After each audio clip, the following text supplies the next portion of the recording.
Welcome everyone for another community live stream at Unity. My name is Manuel Sensili and I'm your live stream host. And today we're going to talk about game development for healthcare. So if you've been on the channel for a while, you know that we have use cases for a bunch of different technologies, including XR. And today I'm joined by a particular guest that would actually teach us a lot about this particular industry. So I'm excited to be joined by Sarah Applebaum. Hello, Sarah. Hello. How are you? Good to How we have you doing today, again on the chat? stream. Yeah. So we have people joining us from all over the place. I see people from Guadeloupe. Hello, Mohamed on Twitch. People from Texas. I got High Roar on Texas. The Bull, which is always there joining us. Thank you for your assiduity. Who else? I see people from Philly. Awesome. Well, nice to see you all. Sarah, where are you joining us from? I am based in New Jersey, right outside of New York City. So if anyone Sweet. if anyone is around the New York area, speak now. Or New Jersey, I guess. I usually just say I'm from New York. I was I about got to a ask. Jack in question. the back is asking you, like, how is the snow going? Because it's It's been like I'm in Montreal. uh, We know how to plow our streets. But how is it yeah, I going was about to where say I don't think it's gonna be much to you because up in Montreal you guys get a lot, but I think we yeah, have around 24 inches. I don't know off the top of my head how many centimeters that is. It's a lot. It's a lot of it's a lot. centimeters. I love that you're not using the international metric system. Not good, Sarah. Not good. I listen. So, I know. Like I want to say like 60, I think you're right. Oh wait, I see people 20. from France. Hello, Frog King. Happy to see you. We got people from South Africa. Snappily. Another Jersey represent Liminal Kaiju. Tell us, Kaiju, are you also dealing with a lot of snow? We got Most Nano likely. Peasy from India and Deep Interface from Spain. Well, Just for the confirmed. world. 60 centimeters of snow on the ground. That is a lot. Yeah. That is like about half my legs. So it Too is a lot. much. That's too much snow, like Jack said. Too much snow. Hello, Dev from the Philippines. Okay. Mad Max from UK, John from Alabama. We get people from all over the world. So listen, we'll get right into it. We have a lot to show you today. But first, I need to say it. If you are afraid of spiders, just be careful Yes. when we get to the demo section. There will be some spiders. I don't want any arachnophobia going on. Please take care of yourself. Just turn on the screen. Like, you don't have to be here. It's okay. We'll lose one or two streamers. But if you do love spiders or you don't care about spiders, we'll have some spiders. It's like a cartoony spider. It's like a low poly. It's not like a Exactly. It's not like the realistic creepy looking spider. crawly. No. It It's does crawl, but it's not that creepy. Yeah, and it's kind of broken, so the immersion is shattered pretty quickly. Exactly. Also, small statement, but Sarah was sick last week. That's why the live stream last Thursday didn't happen. We apologize for that, although we shouldn't apologize for being sick. But we're here today, and she actually fought through the disease to actually build this entire demo. So don't expect a lot because she only built it in just a week. There's so much content beyond the demo. We're super excited to show you guys. Who else? We have Seeing X from South America, Max from Namibia, another person from Barcelona, Spain. Amazing. And Moemem is asking, is it about Spider-Man? I don't think it's Spider-Man. It's a spider. Yeah. Just a regular spider. Regular spider. But she might get bit and turn into a superhero. We'll see about that. You never know. So the fun part, and I'm just going to give a glimpse now, but not spoiling anything, but she will have some device actually calculating her heartbeat in real time. And Jack has some cool sound effect he can play for that, so you know that the heartbeat is happening. And whenever her heartbeat goes too crazy, she gets pointed out of the room to learn how to deal with the. Oh, you just Oh, that heard. like cut out your microphone for like a second. It actually worked. I didn't know we will have it. So let's do it. So before we get into it, let's just talk a little bit as an introduction about XR for healthcare. Like, how can this industry that is not necessarily tech oriented be helped through these technologies? And for people that might not know what is XR, can you just give us a quick recap? Yeah, for sure. So for anyone who doesn't know, XR, extended reality, I think Yep, that's what it you stands got it right. for. XR is basically the encompassing term for VR, AR, and MR. I think we all have like a pretty basic understanding of what VR, virtual reality, is. If you've ever seen one of these, which I'm going to be wearing during the stream for a little bit. This is a VR headset, Oculus Quest 2. I'm sure we've all seen them by now. But VR is Show it again, essentially full screen. oh y- There you go. wow, very fancy stuff. And there's Um been a lot of new Quests since. We have Quest 3, Quest 3S. It yeah, just happened that Sarah 3S. wanted to build it on the Quest 2 because that's what you like. Yeah, I only have a Quest 2 because I don't it works. I'm not gonna spend the money on It a works 3 if it well. I works. still have mine. Yeah, it's great. When I was setting all this up, I was messing around in it yesterday. I went into VR chat and like Quest walked 2 around. Hell represents. yeah. Still a great device. Let's go. But VR is essentially virtual reality where your entire view is kind of I don't know how to say that word. It's covered by the VR headset and it's meant to kind of engage all of your senses. So like your sight, your hearing, your touch with the controllers. AR is augmented reality where the whole point of it is that you're kind of seeing the same reality except it's overlaid with some digital elements. So like if you guys have ever played Pokemon Go using like the AR setting, that would be AR. If you've played Pikmin Bloom, that would be something like yeah, an AR game. What other AR games are there? There's the Five Nights at Freddy's one. That one I know Hmm. is AR. And then It's there's also a lot of AR just outside of gaming in like platforms. yes, Like before, Instagram used to have filters. Now you can find them on TikTok, on Snapchat. Those exactly. filters are augmented reality. You're just adding a layer that is not real on top of reality. Yes. And then MR is kind of like the interesting case. I don't know if anyone remembers the HoloLens, or I guess a more recent example would be like the Vision Pro, for Yes. example. So like with AR, you're not really meant to like interact too much with like with like your digital objects. Most of the time, like I have my phone here, you can kind of just like place stuff on the screen or like see stuff in AR. MR is meant to be more like you can kind of interact with like digital objects. So like I don't know if you guys remember the demo that Microsoft did with like Minecraft in the HoloLens, I think it was. I think they put Minecraft in there. And Yes, it was. you were able to like use your hands and like mess with the blocks. Like that would be something like MR, I should probably clarify, mixed reality. So it's kind of a mix between VR and AR, and that usually you're still wearing like a headset or like one of those like fancy like Ray-Ban glasses or like the Snap glasses, and you can still kind of interact with stuff. So that's like a basic overview of what XR is. And Unity is great for XR. That's one of our specialties. We have a ton of packages that lets you work with AR, VR, MR. We pretty recently, I think like last year or like a year and a half ago, we were one of the first to offer support for the Apple Vision Pro. Yep. So, we always stay on top of all the And XR recently with the topics. Samsung one as well. Oh yes, Um, yes, yep. And we had a live stream with all of the cool free template that we offer that you oh my can God. basically access from the hub just by downloading Unity for free. So if you want to get into XR, this is the best time in the world. Like we have free resources, learn content, educational courses.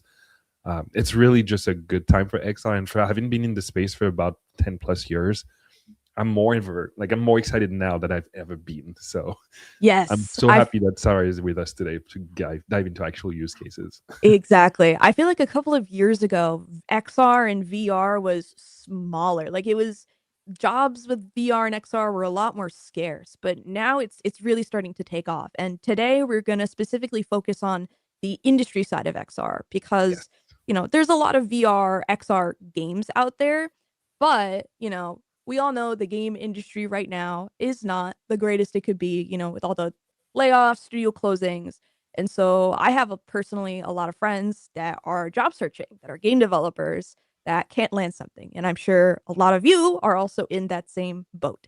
So today I want to talk a little bit about how if you're struggling to find a job, if you're still in school for games and you're worried about graduating and finding a gig, here's how you can kind of reframe your skills and try and land something that still uses your Unity skills, but it's not exactly games, it's industry.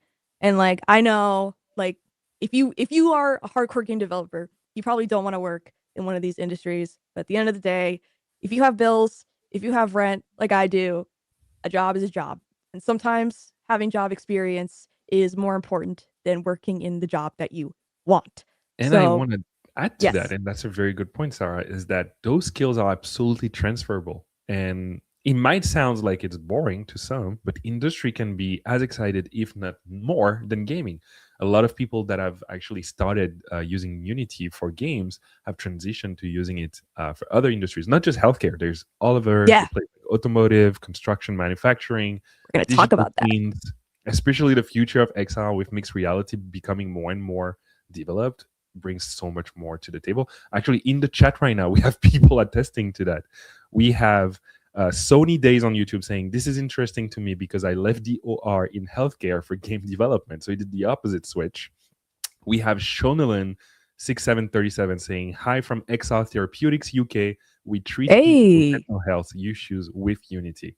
That's amazing. And yeah. See, finally, Winelay YT saying, "Freelancer based in the UK here, working a lot with headsets and worked on some healthcare. So this live caught my eye." There you go. yes, exactly. So there's a ton of skills out there for anyone who is looking to get into either healthcare industry, automotive, engineering, architecture. There's so much you can do, and we're gonna cover some of the basics that we know XR is being used for in healthcare. And if anyone in the chat has any experience with working directly in the industry, because I don't work in the healthcare industry, so the technology may be way beyond what is already publicly available on the internet. So if anyone wants to weigh in on any cool projects that they've done that they're allowed to talk about, that would be There you awesome. go. Yes, but we're also going to talk about all the other uses as well that I personally have worked with in Unity. I should probably say what I do here. I just Yeah, realized I actually, never who are said you, that. Sarah? Yeah. Hi I everyone. forgot to I'm introduce you. Sarah. I give your name and then we just straight Yeah, I jump just into it. started talking. Hi guys, I'm Sarah. I am a content producer and technical trainer here at Unity on the professional training team. And so essentially what that means is I deliver on-demand trainings and occasionally live trainings as well. So on-demand meaning recorded. And our content is separate from what you may know as Unity Learn in that we are kind of aimed more towards industry professionals, either people who are working already in the industry with Unity, people who are transitioning, companies that want to upskill their employees with Unity to start a new project. And I kind of help deliver trainings to companies and people and just anyone really who wants to use Unity for a more professional setting. Um, if you want to check out some of our content, it is paid content. So you need to have a license for it or you need to be subscribed to it. But you can see previews of our courses at protraining.unity.com. I have a couple courses on there, and occasionally we publish some courses onto Unity Learn. Like, for Yep. example, if anyone has seen the UI Toolkit course that's on Learn, that was me. So that's kind of what I Oh, do. I love That's that my you job. say that, Sarah, because Halam on YouTube is asking, "May I ask, should I learn UI Toolkit? Is UI Toolkit good for Unity?" So maybe we can just Yeah. quickly tell him yes. Yes, UI Toolkit is great. If you are a web developer, it probably feels a little more comfortable to you because it has more of HTML, CSS qualities to it. That's not to say you can't use both systems at once. You can actually use UGUI and UI Toolkit in the same project. So really, there's no downside to using it at all. Because if you don't like it, you There can you just go. switch back to UGUI. There you go. Amazing. And also, just for the Unity version 6.0, I know that the Learn course that Sarah worked on is now available. So I'm going to put it in the chat. Just It's not related to this video, but if you're interested, UI Tool Yes. Fundamentals is out and it's an amazing course to follow. Yes, that is an example of something I've done. I don't know if my VFX craft video is on Learn. It might be. I don't remember. Maybe. I Yeah. don't Check it out. honestly, I'm so busy. I don't have a lot of time to keep up with what content is where. It gets put somewhere. Um but anyways, should we dive into Let's do it. my little Okay, so Jack, if you could pop my screen onto the screen. Woo. Yay! Awesome. Thank you, Jack. Everything's working. So, I just have a quick tiny little slideshow that I made. There's not a lot of text. It's okay, guys. I know some of our attention spans are pretty cooked, so you guys don't have to read anything. But essentially, I just wanted to go over a couple basic uses of XR for healthcare. So the first one is obviously we have VR training simulations. This is one that I think that a lot of people know of for VR. Like if you were to think of VR for healthcare, this is probably the first one you think of. So you'll see two pictures here. One of them is from Columbia University, their clinical innovation lab, I think. And I think actually both of these pictures are. And essentially, what they do at Columbia is they develop VR training to train their residents in a controlled environment on how to do certain procedures. Like, I think in the one on the right, they're placing a central line into someone, or it might be an ultrasound.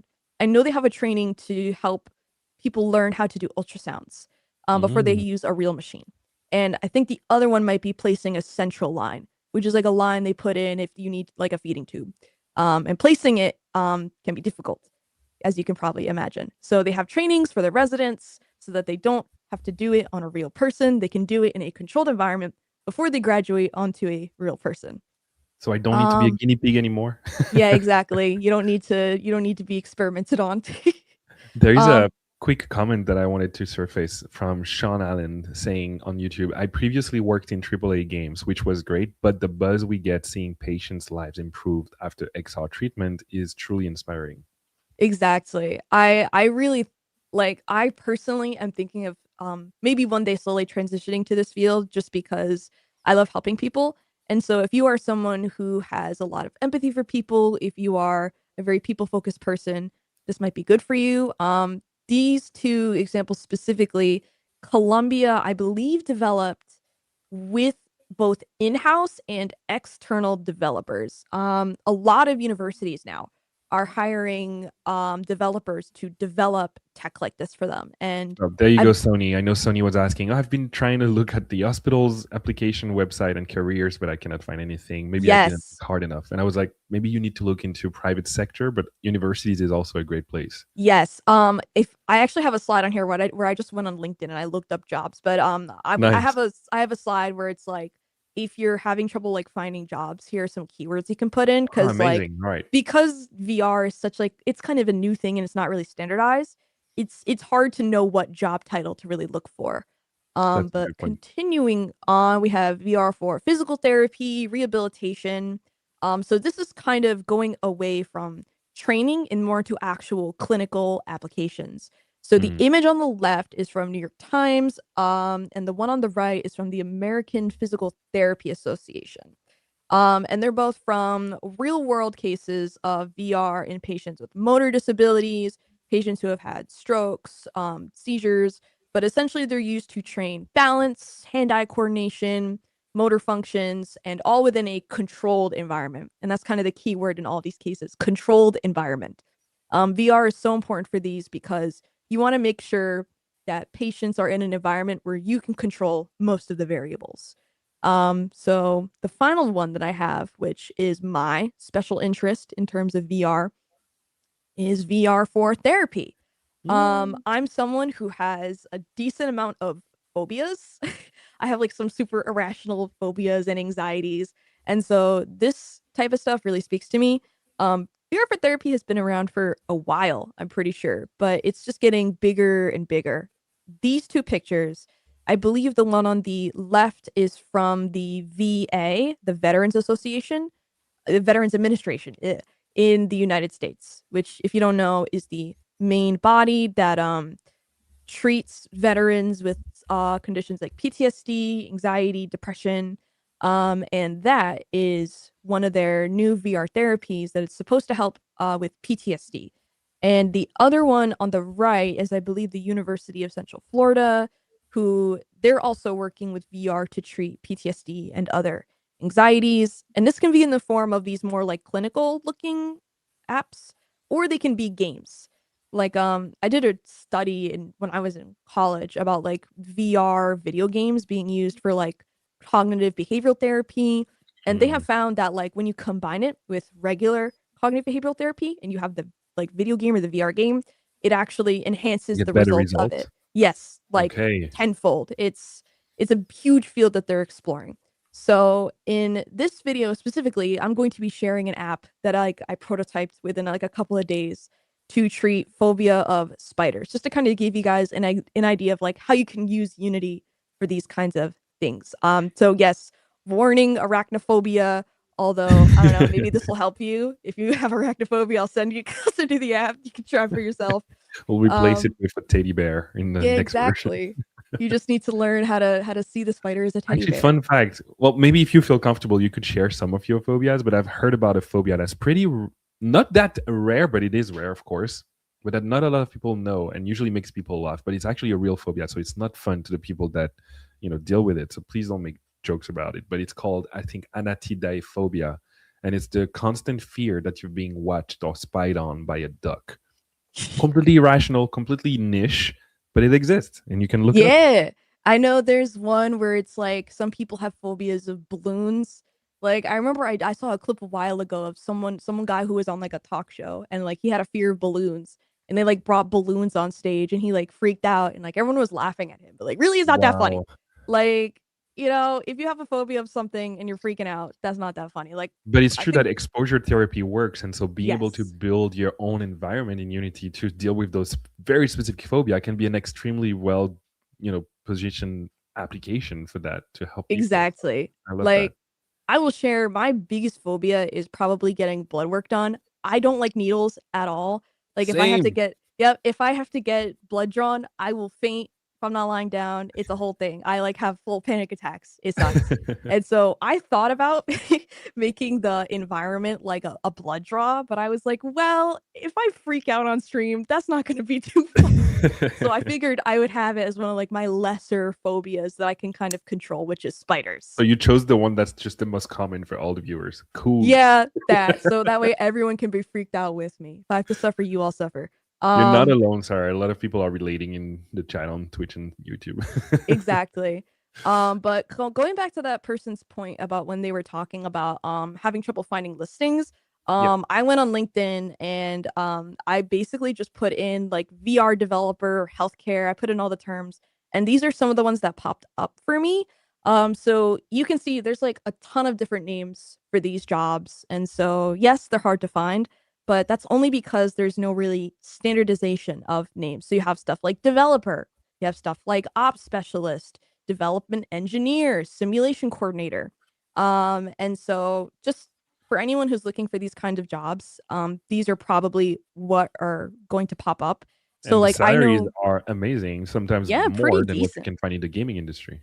Yeah, pretty good. Like that one for the children's hospital, 125K USD, not bad. These are all Oh, based in America and in New York, Connecticut, New Jersey, because that's where my LinkedIn was originally set. But like yeah. you can try searching in your country. And there's a lot of remote jobs too. There's a lot of remote opportunities for this kind of work. Yeah, I'm in Um, Canada, and there is a lot of XR for industry, especially healthcare. And we gave a talk last year in October, and literally the government is investing in those technologies as well. So you can find grants if you're even starting a company that you want to actually develop applications for companies or for hospitals. So you don't even need to apply for jobs. Sometimes it could be a project that you actually start, like building a game. You're just building an app. Exactly. And it's so easy to work with someone at a university who may be studying neurology, psychology, psychiatry. Like I'm pretty sure this one, the research dev engineer and the Florida State University, those are both positions where you're going to be an engineer working with someone who you're going to be working with a research group who's doing work with psychology. And so you don't need to have any sort of like psychology background. You can just kind of be the guy that builds these apps for these research studies. So these are some of the job titles that I came across that you guys might want to Oh, yeah. put into And it's good to see LinkedIn that or XR is not necessarily in the title. Sometimes it's the application that's in the title. So it's a good way to yeah. search. So if anyone is interested in finding a job in XR, VR, healthcare specifically, these are the ones that I saw the most often when I was doing my research. Research engineer is going to be the main one if you want to work with universities or hospitals. You're going to be considered part of the research team. But the other ones I saw were simulation specialist, and those jobs also include actually running the simulation in the clinical setting. So you're going to be the one kind of controlling it. You're going to also help build it as well. And then you have, the common ones that's like VR developer, VR engineer. And I did also see medical device developer as a job title for one of them. So, if you can't find the jobs that you're looking for, it could be that you're just not looking for the right titles. And again, VR is still a pretty new industry, so don't be discouraged. Yeah. Like Manu said, you could always start your own company. You can do freelance work. Like I know we had someone in chat who was freelance doing work for Yep. healthcare, so that's always an option too.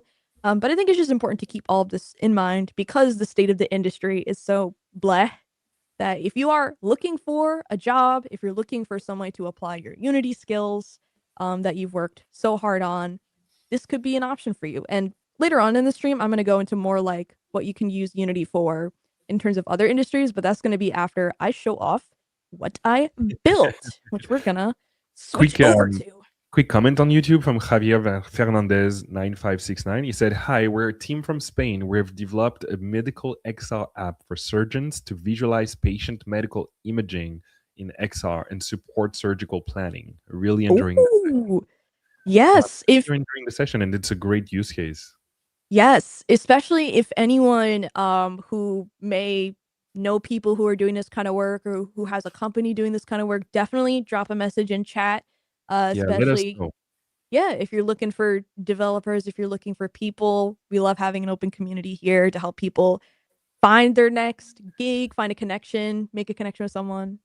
And we have the discussions forum. I always link it in every stream. But this is a great place also to connect with other developers from Unity. You also can connect with our internal employees that keep on watching. So if you have concerns, questions, bugs, but also if you have a job listing or things like that, you can absolutely create a thread. It's a forum.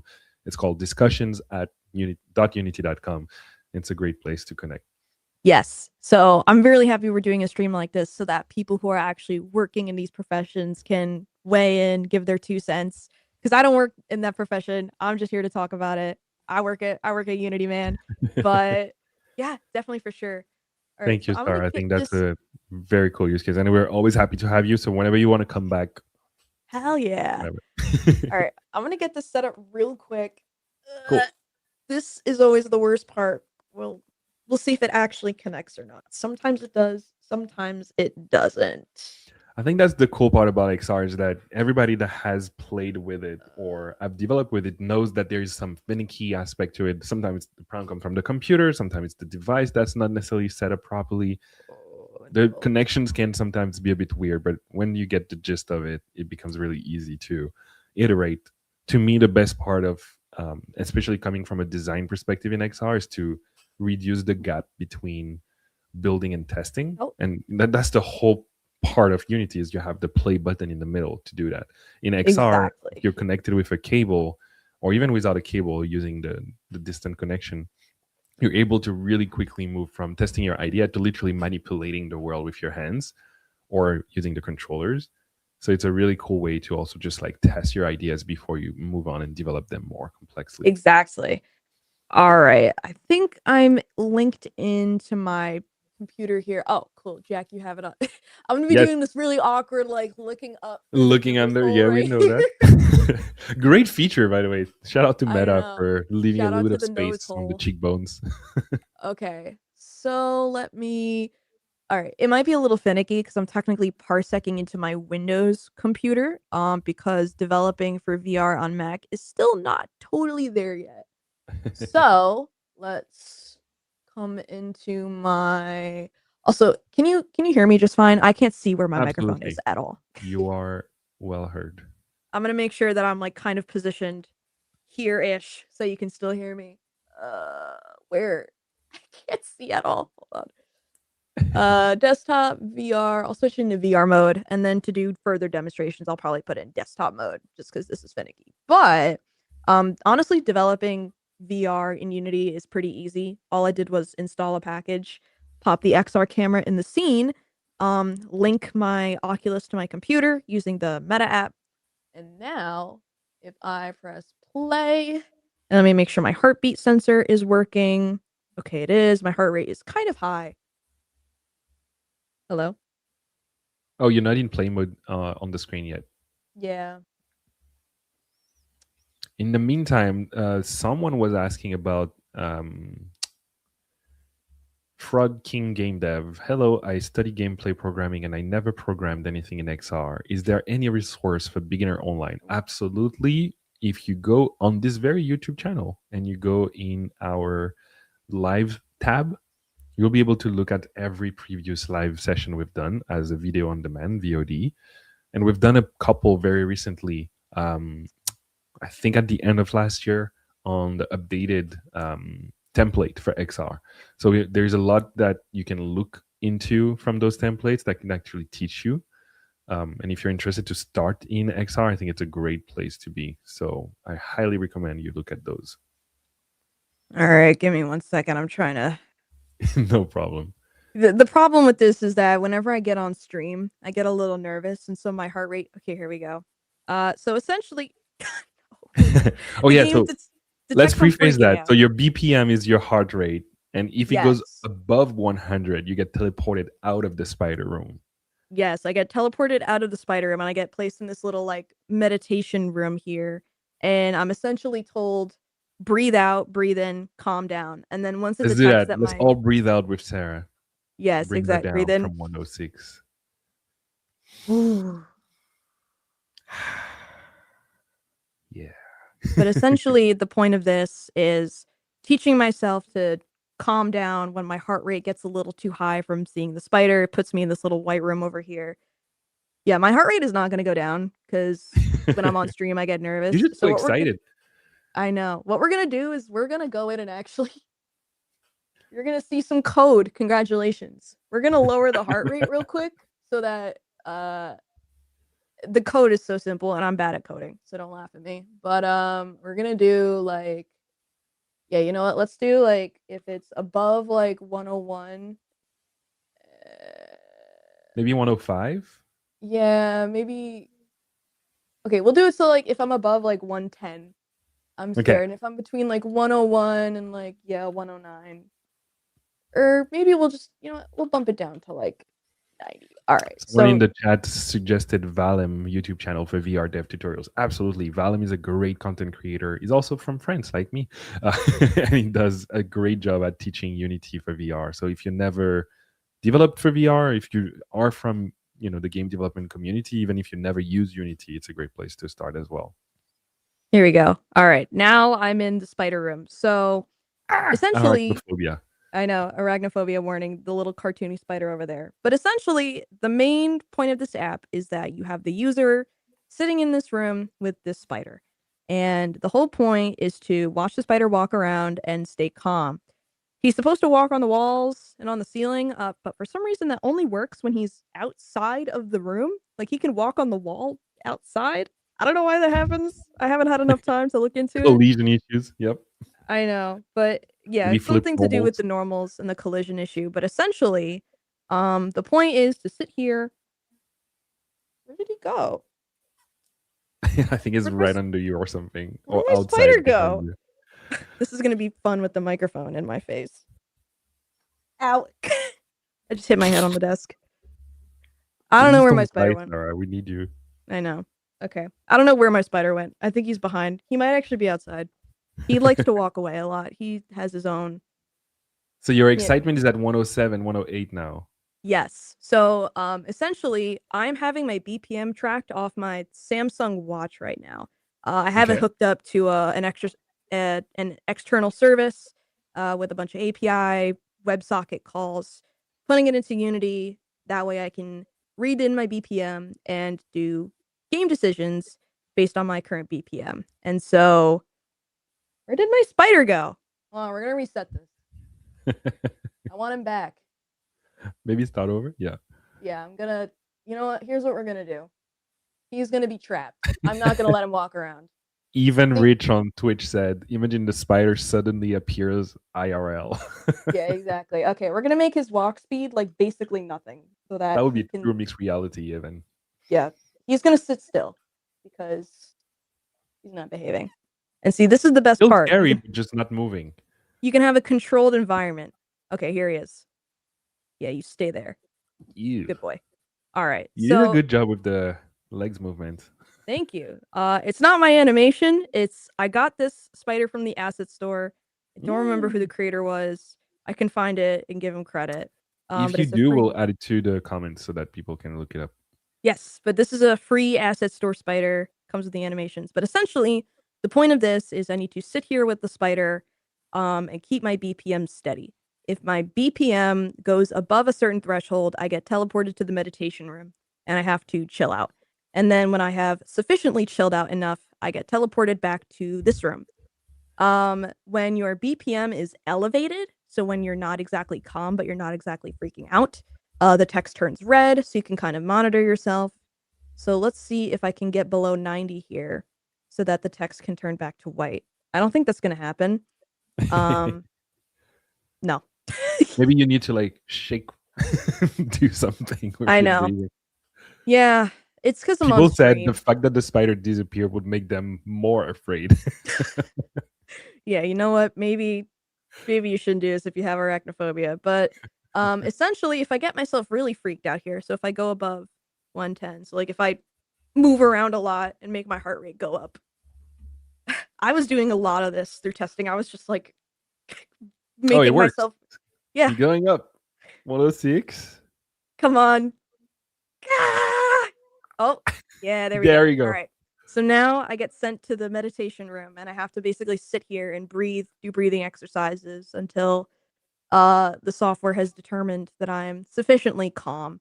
And in a clinical environment, you'd be doing this with a therapist or, uh, someone who is able to help you kind of calm down. Okay, Mm. there we go. While I was talking, I calmed down, and now I'm back in the spider room. And now I Somehow have the to, spider room feels more cozy than the asylum room. yeah, maybe I should have reversed this. Maybe I should have put the spider in the white room and then put my like I said, I don't have any knowledge of psychology. I have no idea whether this is actually therapeutically effective. But essentially, this is how you can use Unity for use cases for phobia exposure therapy. And this is a real thing that people develop. There are actually apps which track your heart rate and they will change the environment based on your heart rate. For anyone who's interested in how this works, I can do like the nerdy technical deep dive if people are interested. Um, but yeah, that is essentially the Thank gist you, of Sarah. Let us know what in the I made. comment, yeah, if people want to see more of the code or any other thing that could be useful. But maybe if the project works well enough, we could put it on GitHub and just like share it later on in the description. Yeah, for sure. There is a let me where is the game manager? There's a lot of good idea coming in the chat. I can read some for you. Uh So first of all, Chantos on Twitch said earlier, so many XR projects for pension homes that are great. I personally can't wait to try out Google Genie for those kind of projects that can generate environments close enough to reality that could help people with dementia, palliative care, and pain relief. There are jobs out there. Absolutely. Um, exactly. Here what we else? go. All right, now I'm in desktop mode. So Mm-hmm. this is not gonna read in from my headset anymore. It's just gonna read in But it from still my reads your BPM from your watch. yes, right now. So this is my live BPM right now. Oh, and I'm freaking out apparently. There you So go. now I wait until I calm down. How we all doing today? Doing good? And what's your threshold for the calming down? Is it under 110? I think it's under 100, which is not Oh, I like gonna that. So you have happen. 110 to go above, and then you have to lower by 10 to get teleported back. I see. Yeah. And unfortunately the tracking isn't fantastic. And Yeah. so um sometimes it'll go down to like 90 and then jump up to like 100. That's just the nature of the app I'm using.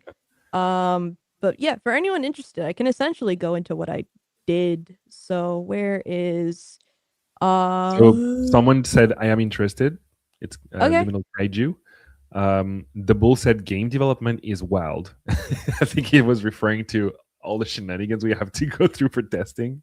I Um, know. Yeah. and Lay said, "That would be insane in path-through mode with the spider looking as if it's actually in your room." Yep. Yeah. So theoretically, if I had something like an Apple Vision Pro or the new Samsung, I don't know what the name of it is. I've seen it. I don't know what the And name also the is. Quest 3S, which has the mixed Yes. reality component. Yes, that has mixed reality mode. So if I really wanted to, I could like put the spider on my desk and like I know it Yeah. has the ability to like you can put things to interact with like your arms in VR and your hands. So I Yeah. could have it like crawl onto my arm and like crawl up onto my Wow. face and Or the latest Samsung Galaxy XR, you could use that as well for mixed reality. yes, exactly. So there's a lot of use cases for this that you could do for stuff like phobias.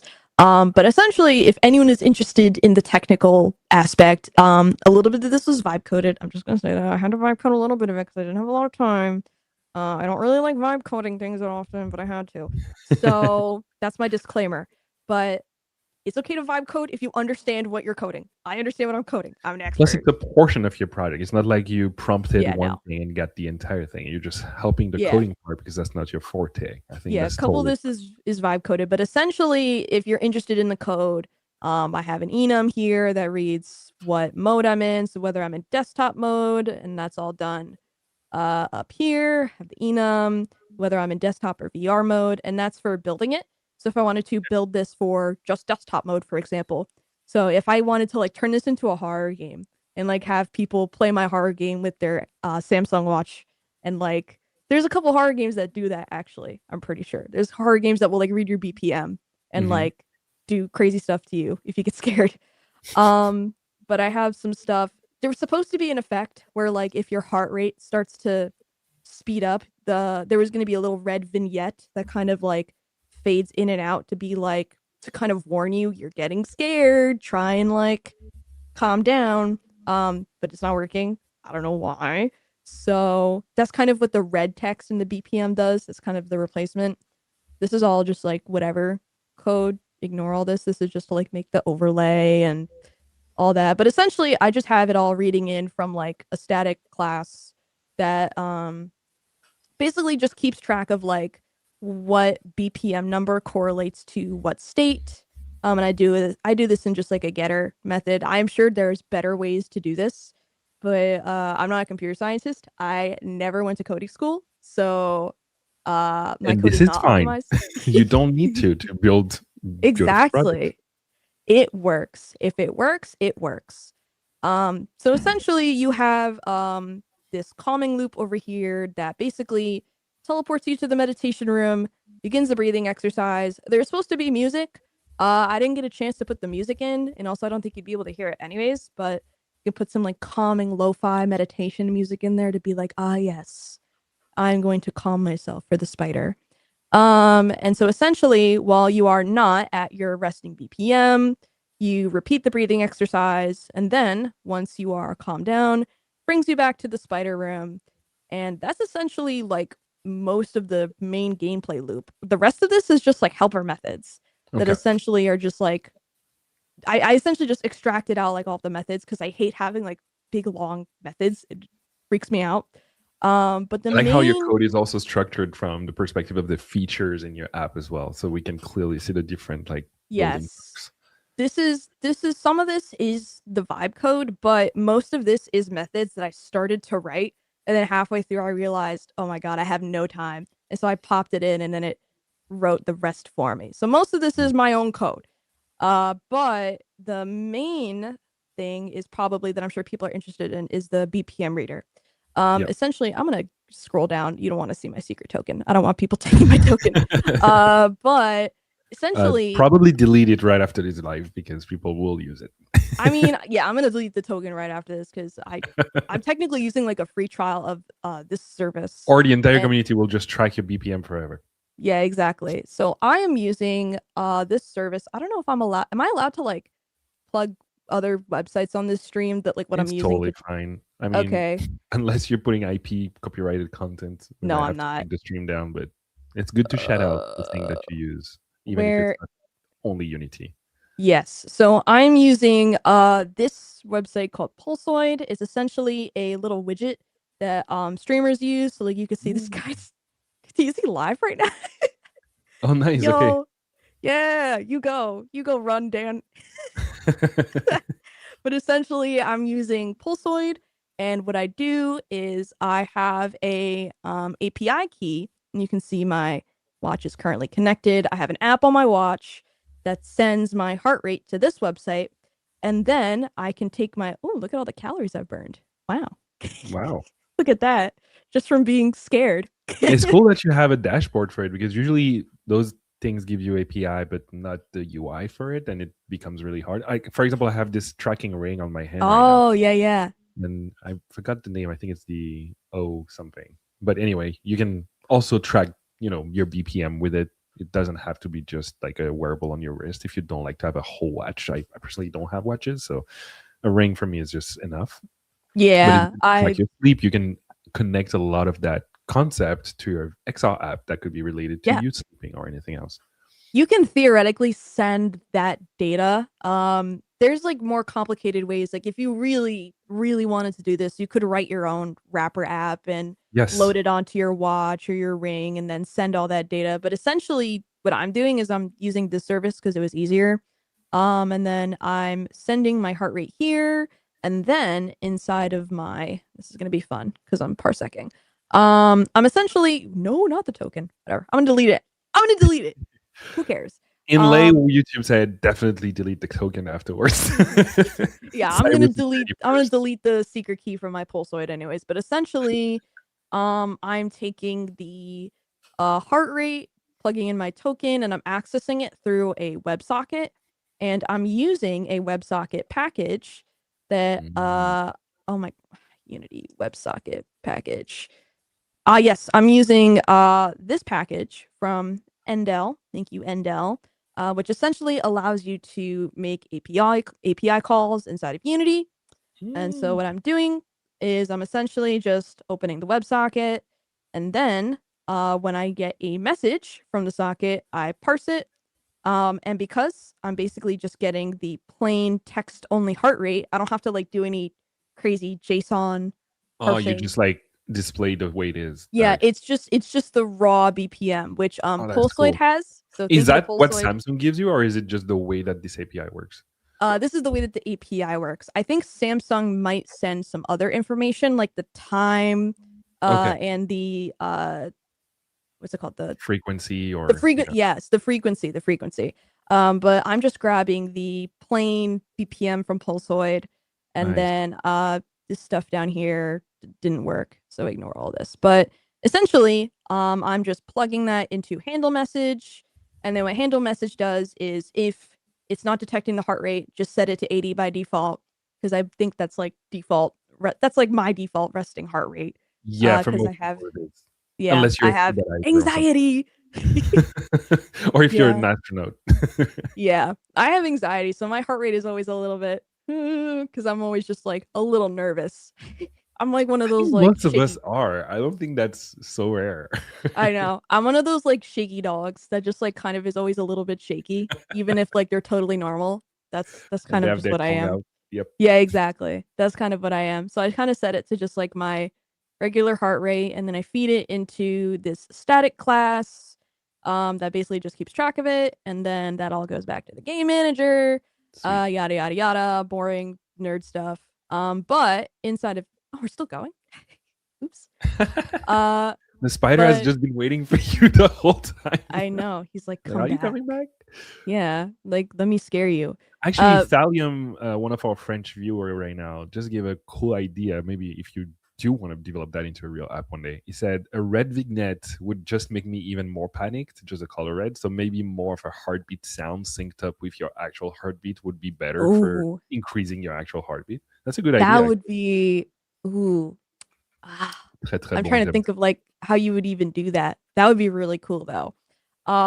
But essentially what I'm doing is I'm using this external service to essentially bring in my current BPM as like a pure int.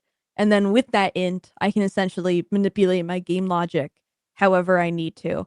I don't know if people are interested in the spider. It's just a spider, man. It just like walks around and like every so often it like sends out a raycast. If the raycast hits the floor, it goes in that direction and then it stops and sends out another raycast. This is kind of like basic stuff that like, I'm not gonna sit and go over. But that is essentially what I've created.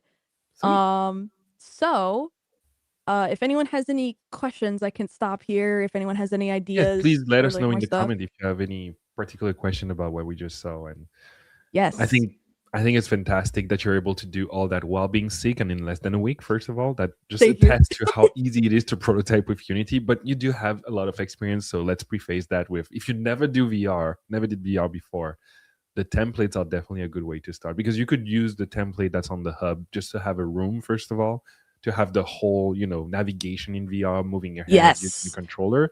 And then all you would have to do is drag and drop an asset like the spider, like Sarah did, and then This use the code she showed you to actually connect to the API. So it's this is definitely actually feasible. made using the template, if I believe. I believe I selected the VR template. And Oh, so you did? when Okay. you yeah, when you have the VR template, you're gonna have this super basic scene. It's already gonna have your XR origin over here. It's gonna have like Oh, all wait, your we don't see character your screen again. controllers. Yeah, Can oh, you bring it down, Jack? it already has hookups for my left and right controllers. That's pretty cool. I haven't played with this too much. Oh yeah, I probably should have said to Jack, "Hey, put my It's screen fine. up." I clicked on it. My bad. But yeah, essentially when you use that package, um, Unity already gives you a scene basically set up for popping you in XR. So you have your XR origin over here, which is going to act as like your 0, 0 for your character. You have prefabs for your left controller and your right controller. And then you have your locomotion object, which is basically what handles moving you around the scene. Oh yeah, you have your body manipulator. Yeah, you have a ton of oh, you have all of the inputs here. So Unity automatically gives you inputs for turning, moving, Nice. teleporting, jumping. And then you have your interaction manager over here, which I believe handles stuff having to do with the input system. I don't know. I don't remember too much, Actually, but the bull, one of our most assidu, I don't know how to say it in English, person that watches every stream, the goat. said that That's he how you jumped say it. into the The VR goat. template. Yes, dedicated fan. He said he jumped into the VR template with no VR experience and had it running in minutes. So it's Yeah. that easy, folks. Like if you've never done it before, just give yourself a chance to try. Open the hub, it's free. Download the template, open it. Just look at what it is, press play. If you have a headset hanging around, doesn't have to be a fancy, super expensive headset. There are headsets for less than $300 nowadays. You get to be able to actually learn the ropes. Yeah. Let me try running the scene really quickly right now. So Okay. like if I There you oh my god, I have to link it again. No. go. Yeah, the switch No. between desktop mode sometimes makes it a bit complex. Yeah. The first But time this you is try. me like not touching anything in the scene. I'm basically just gonna play the scene. Let me grab my controllers. There you go. I think they're about to die. So, but yeah, The bullet. immediately in the scene, I can already move around. I have my controllers in here. I can walk around. I don't know if I can. I don't think there's grabbing implemented, but Yeah. you can see that I'm essentially already like set up, and I can And we can tell teleport. your controllers are in the scene because they have shadows. They interact with the light. Yeah, but I can teleport using the right thumbstick. I can walk And this around, used to be turn. so hard to code. So I mean, not so hard, but like you would need It to was a know what pain. to do. So having that right off the bat just saves you 90% of the work. Everything else is the Yes. scene building and your code. Yeah, and it already like does the rotation for you when you're teleporting around. It's sweet. Like I did a lot of VR when this stuff first came out, like with the first Oculus dev kit, and like setting this stuff up was Mm-hmm. it took like a whole day of work. It was not fun. Yep. But with the VR template, you can essentially just go in and you're already basically set. And then implementing stuff like grabbable objects. It's essentially just like adding a component onto an object and you can pick it up. There's tutorials everywhere for this. So if you're interested in beginning development for this kind of stuff, super easy to access those resources. Let me remove myself. Thallium said, I have a Quest 2 and a Quest 3S. I just got to steal my mom's smartwatch now. You Okay. guys are funny today. There's some comedians in chat. We do not condone stealing stuff from your family, but you can maybe borrow it just for the test. Exactly. But yeah, that is essentially how you can get started with VR in Yes. Unity has if anyone is interested in doing so. Um Thank you, for Zara. That was awesome. yeah, for the Did you say you had a last couple other slides you wanted to share? yes, I do if I can Yeah. figure out how to get back to my thingy. Hold on. Oh my god. Going between Mac and Windows is like breaking my brain. 1 second. All right, Jack, can you put my screen? Thank It is you. still stealing if it's your family. Yes. Oh my god. All Just right. replying to live crazy YouTube comments. You guys are comedians today. But essentially, just for this last segment, we just did like a little bit of a talk about healthcare and how you can use Unity skills for that. But part of my job on the pro training team is to make training about all the different applications of Unity within all different kinds of industries. And so I wanted to give a little quick briefing on the different types of A, trainings that we do, and B, use cases that you can do with Unity. Ooh. So, the first one here, what you're looking at right now is these are actually CAD models inside of Unity.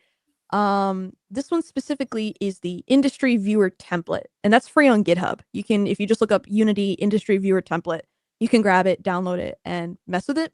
But essentially, you can use Unity for sharing CAD models of any size in real time with people. So if you work in any sort of architectural job or any sort of even like automotive job, engineering job, and you want to preview your models inside of Unity, you can use Asset Transformer, which is a package that we have for industry users that allows you to import models of, you can do it from CAD, from SolidWorks, you can Mhm. bring in BIM models, which is for architectural data, you can bring in point clouds, which if anyone knows what a point cloud is essentially like how you scan objects from real Yeah. life. It's like advanced photogrammetry. But Unity is great for this kind of thing. If you want to bring in a CAD model and put it in a scene and light it and add some functionality to it. We have a point cloud example. This is from a course that Mm. I created. This is actually the Unity office in Brighton in the UK. This I is was about to a say I remember the coffee machine. Yes, this is the Brighton office, but as a point cloud. And this was done with a LiDAR scanner. And so what we did, what I did for this course is I took that point cloud file, imported it into Unity, did some stuff with Asset Transformer, added colliders, and you can actually walk through the office point cloud inside of Unity. So you could theoretically hook a VR headset up to this and like have someone check out the office and walk around. But this is really cool use case of it. There's also the two big ones that we're focusing on right now is HMIs and digital twins. So for anyone who doesn't know what an HMI is, an HMI is a human machine interface. So it's essentially any screen, panel, control system that like you interact with to like control a machine. So like your car dashboard, it'll tell you what's the temperature outside? How much gas do you have? Any warning lights like your check engine light, like over here. These are all examples from within Unity. So, car companies, am I allowed to say? Hold on, let me check if this is public knowledge or not. I need to check before I like name drop who is using That is a Unity. good idea. And worst case, just skip to the next slide. Okay, no, I can name drop this. So, because it's public. So, Unity is actually used by Toyota for human machine interfaces in their cars. So, what they do is they create their interfaces within Unity so that it's easy for them to test and click around and do all kinds of things. And then, once they're done prototyping in Unity, they bring it into their actual cars. And so, that's a real use case that they're doing right now. If you Google Unity Toyota, you can see the blog post that we posted earlier I this love that it's month. the OG logo on the wheel instead of the Yeah, Toyota logo. it's Also, awesome. fun fact to answer the bull question in the chat. Yes, you can actually use the point cloud concept as a digital twin of your office. We did that during COVID, actually, for new hires. I joined in 2021. And so I was able to visit the Montreal office from a point cloud scan.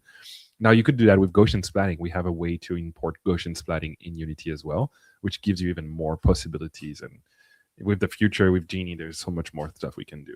But Exactly. I think it's really interesting to think about those use cases as a copy of the real world, especially for environments that are either inaccessible or dangerous for human beings. For example, if you had to, I don't know, work on a nuclear plant or in a very far underwater base, instead of sending human beings to fix problems, you can have an equivalent of that base accessible in VR that people can then telecontrol robot to go there, but from the safety of their home. And I actually built some of the UI that you see on the screen for some of those past projects when I just joined Unity as a designer. So it's really cool to see that Oh, it's seriously? still live and actually building real projects now. Yeah, no, this stuff is all still live. We use some of these in our courses actually, so your stuff is Amazing. still up there. Um, but yeah, essentially HMI is another great industry to get into if you have Unity skills. You can help build panels and screens and all different kinds of stuff for different use cases. And you can do stuff like integrate live data. So like for this car, for example, you could integrate like the actual mile per hour of the car, or sorry, kilometer per hour of a car. You could also bring in the car model, do some fancy lighting. Like this image is actually within Unity. Looks pretty cool. The next one that we have is what I think is pretty interesting is a digital twin.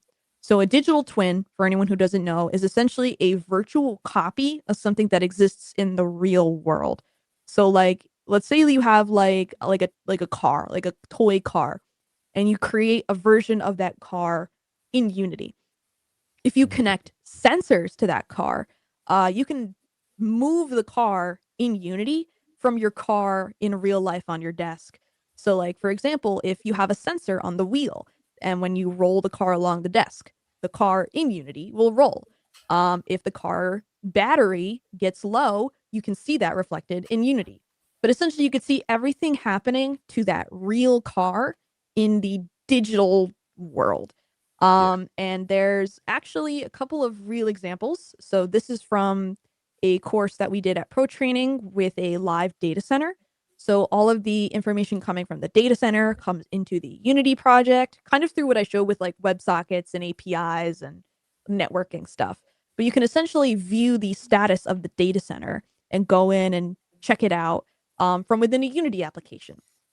Same thing for this airport example over here. This is all live data of like the runway use, the runways in use, departures, arrivals, statistics on like how late are planes departing, how early are planes departing. And this one is a solar farm in South Africa. This is a real example that I took from I don't remember the company name. Let me Google it really quickly. Digital twin Also, South fun Africa. fact, we did it. I think the biggest project for digital twins at Unity that I'm aware of personally is the YVR Vancouver Airport in Canada, Oh, which is seriously? entirely the largest digital twins in the world because it's a massive airport and it's all being run from something like that. If you've seen The Simpsons with Homer working on a nuclear plant with like six different TV and he's just like typing, think about how you can have basically someone managing an entire airport from one view. And then the view obviously gives you so many UI elements like a game. So you can dive into the problem on a specific like luggage retrieval system as much as something happening on the tarmac and then highlight that to their ticketing system in real time. So the people that are on the ground can all be managed by one person remotely. And that is the use case of a digital twin. That is so cool because now it's not anymore someone having to take a picture of a problem, put it online, having a forum, replying to the issue, and then it gets delayed and then you get the problem fixed 3 days later. Now it's in real time with a live view of the problem being resolved. That's the Exactly. power of those things. Yes. I just saw that this is a solar farm from Zutari, Sutari. They're a South African company that they're using Unity right now to plan out their solar farms and keep live statistics of like how each of the panels is operating. And so Mm, I this is love all that. entirely in Unity. They can plan out new arrays in different Right. areas, see how that's all going to happen entirely within Unity. And I think is that the last use case I had? Is that the last one? Oh no, this is the last one. This is just like this is like a fun one. I built like a little like furniture app in AR with Unity that basically allows me to like scan my living room and like place Mm. furniture down and kind of see like how it would look inside of like my real house. And I think a lot of stores actually do this. I think there's some big furniture stores that like Yeah. have AR apps where you I can like think put the IKEA built one of the first popular one, of course, because they are so popular, Yeah, where you can test the furniture before buying it in your living room. And Apple, I exactly. think, with I don't know if it's this iPhone or the previous one, but they have a LiDAR on the Pro version of the iPhone. That's where I was scanning a lot in 2022.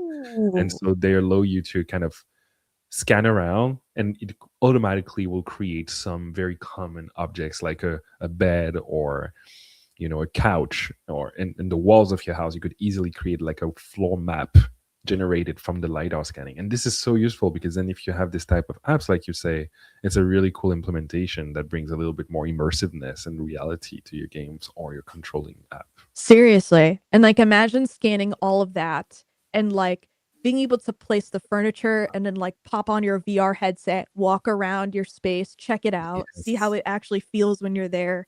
There's a lot of companies that are actively hiring people to build these types of applications. And Exciting. so this isn't healthcare, but this is just kind of an aside to show you guys like there's more things you can do with Unity that aren't healthcare, just in case healthcare isn't really your thing. And you're just here because you're here. Thanks for being here. But that's essentially all I had for this stream. If anyone has any questions, any This was comments. amazing, Sarah, and thanks so much for being so like direct into it, succinct, and also straight to the point. Because sometimes we have stream that might be feeling long for the audience. Like some people had to drop literally 3 minutes ago; they have stuff to do. I understand, but the beauty is Calm that the down. VOD is always available on YouTube. So if you're on Twitch, don't worry if you have to go. You can always rewatch it on YouTube. If you're on YouTube, you're in the right place already. This whole video will be accessible. You can scroll through, look at a specific part. We'll update the description if ever we put the project on GitHub, and we'll add some more links for those that are interested to learn more about VR. But yeah, that was for me. That was fantastic. I really had a good time. I hope you did. Not too much stress with the BPM. Hopefully. Right now I'm at 93, which is like pretty much my resting. So I'm That's pretty good. calm. That's good. Oloko says, "Congratulations, very good. Everybody's having a good time." There you go. Thank you Thank you so much, guys. Sarah. Can we do the heart thing? I'm on the Oh wait, Mac. hold on. I Yeah, need to turn on yeah, the it worked. yeah. Hold on. Where is it? Here we go. Yeah, I'm on a Mac, so you could do You like know the the Mac. There we go. The Unity love. Team X saying great info and updates. Jack is using his DJ soundboard. What is happening today? Can you do the guy screaming? Amazing. Well, thanks so much. I don't know if this works. Thanks, Jack. This is because the weekend is coming soon. This is why. Yes. I'm so excited. People, I hope you had a good time. Sarah, thank you so much. I hope to see you again on the stream. And I actually have a pretty cool information to share before we drop. GDC is coming soon. So starting next week and for the next 3 weeks, we're going to have one stream every Thursday. I mean, it's always every Thursday, but those are specifically about GDC. We'll have a product update next week. So watch out for that March 5th. It's already on the YouTube page, so you can already, save the link if you want to just be there in time. On March 10th, we're going to have an indie celebration stream directly from San Francisco at GDC. On the 12th, from the Unity office in San Francisco, during the GDC week, I'll be hosting another stream to share kind of the beat of what's happening at the event for those who cannot be there. And then a week later, on the 19th, we'll have a community celebration stream recapping what happened during GDC, because I'll be around with my friend Trey, which is also an amazing community manager at Unity. We'll be shooting content, video, and trying to show you exactly what's going on and bring some of those feedbacks and insights for you guys.